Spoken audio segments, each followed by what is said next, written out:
G.E.L in Agriculture, brought to you with the compliments of the Ministry of Agriculture, Food, Fisheries and Water Resource Management. Grow well, eat well, live well, right here in BIM. A big hello and welcome to G.E.L in Agriculture once more, where we guide you through the ins and the outs of the agricultural sector in Barbados. Now, Christmas just passed us, and that means that we piled our plates with some of the season's tastiest offerings, or at least tried to sample a little of everything. And that makes this episode especially important. We're talking healthy eating. Well, this week we met Andrea Griffith, who's a Community Nutrition Officer at the National Nutrition Center. Ms. Griffith teaches clients how food can help combat non-communicable diseases like hypertension, type 2 diabetes, obesity, and high cholesterol. She says all this can be controlled by what's on your plate. The prescription, the meal plan, is going to be the same pretty much across the board because we push healthy eating. We push using things in moderation. We push having a well-balanced meal at all times regardless of the condition. However, if the person is hypertensive, the emphasis is on reducing salt and sodium intake, reducing the use of processed foods, pigtails, and those kind of things that will carry a higher percentage of salt or sodium.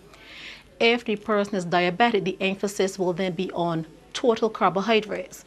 Persons who may have diabetes, the focus is usually on sugar and sugary foods, sweet foods, but typically you have to educate them that the emphasis needs to be on total carbohydrates, because all carbohydrates, whether sweet or starches, become sugars eventually. All starches are broken down into sugars. So they come with the mindset, yeah, I have to drink less sweet drinks, I have to not use sugar, cakes and pastries, but the emphasis is on total carbohydrates because starchy foods will break down into sugars as well.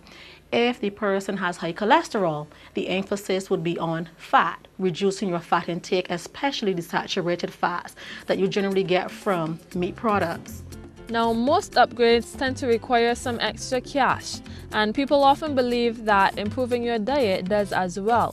But we asked Ms. Griffith, and she says that is simply not true. There are a number of things that persons can do. And exercise doesn't come with a cost. You just need to find half an hour to 40 minutes a day every day. Put in half an hour 5 days a week and you're set. That's one way of easily controlling or helping to control your condition regardless of whatever it is. Exercise is key.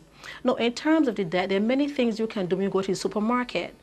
One, people need to understand, what can I afford? Because at the end of the day, you have to eat. But you have a condition. So you do not just eat.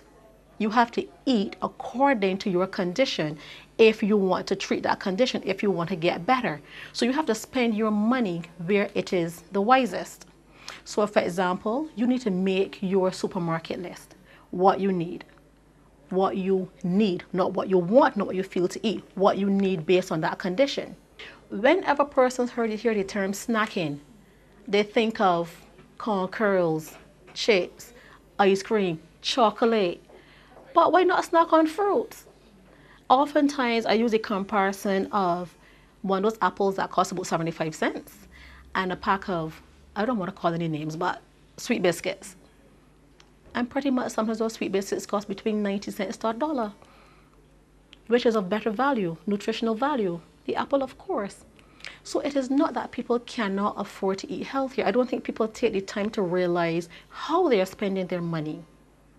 Most times you go to the supermarket, and you observe the way people are shopping. You notice the sweet drinks, the corn curls, the chips.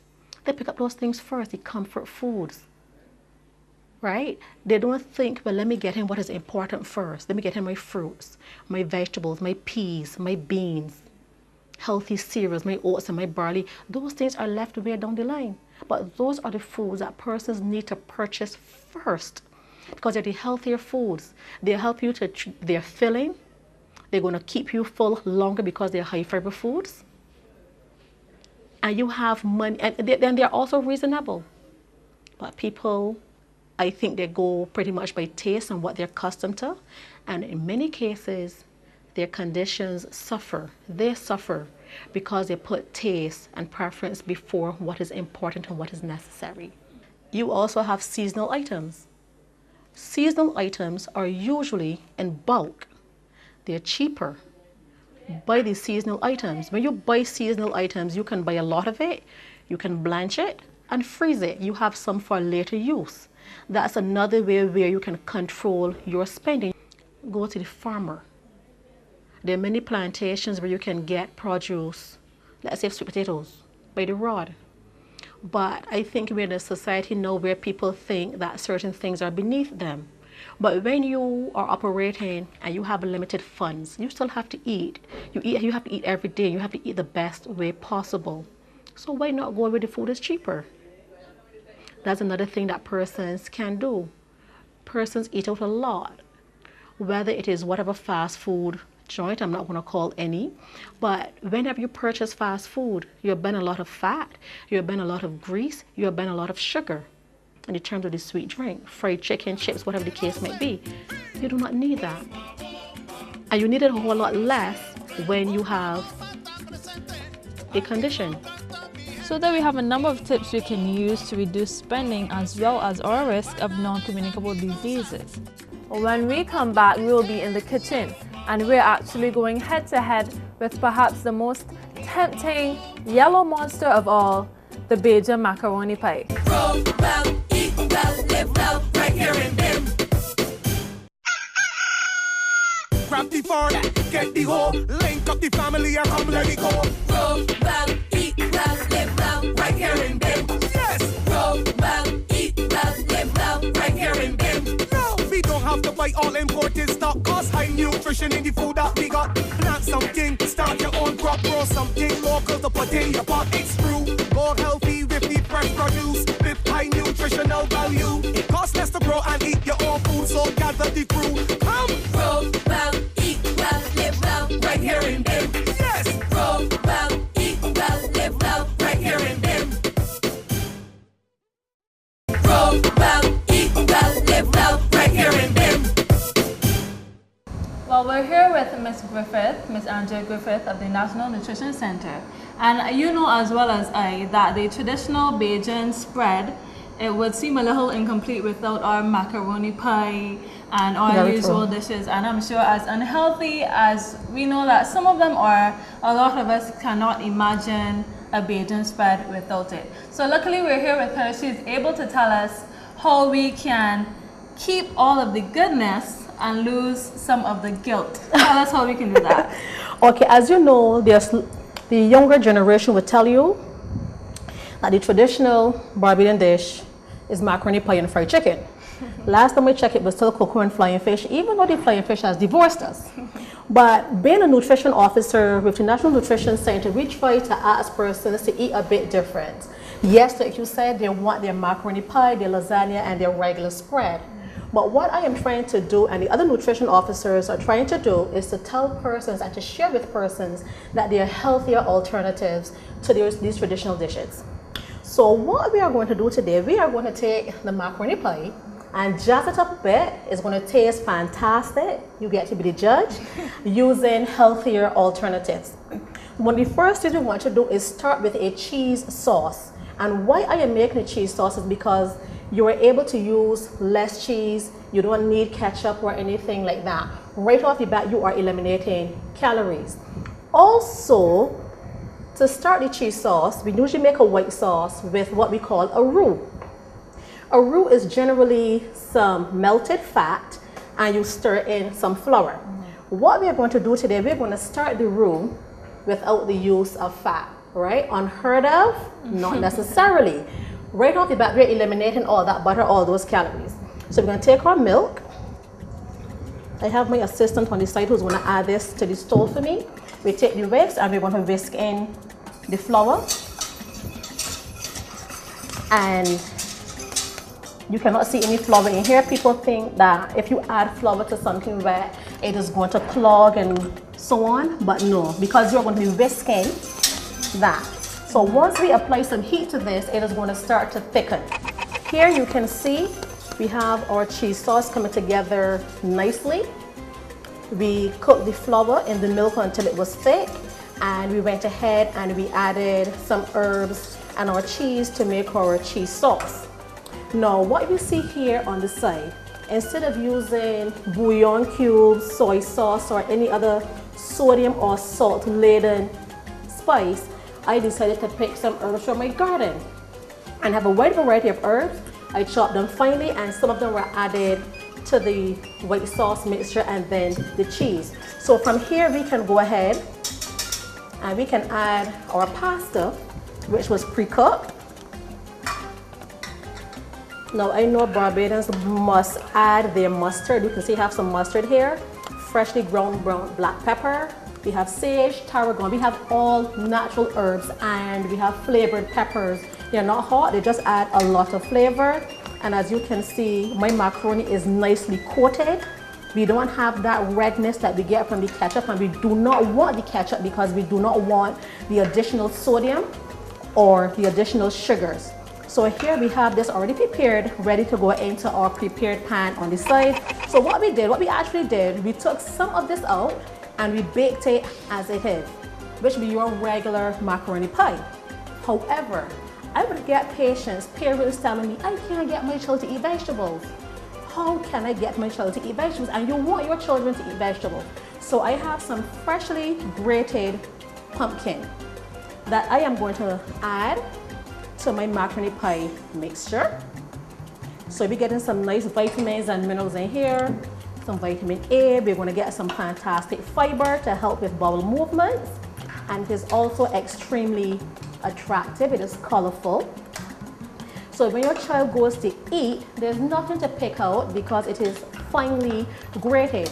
Now I decided to use pumpkin, but there's no reason why you cannot use carrots.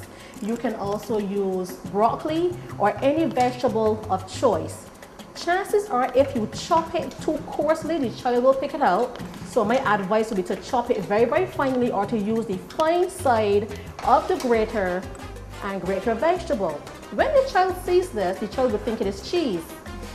But as you saw, it is actually pumpkin. So here we have two miniature pies, and if you look carefully, you will see the yellow in this one. So this is the one with the pumpkin, and this is the plain one, and a small amount of cheese is sprinkled to the top.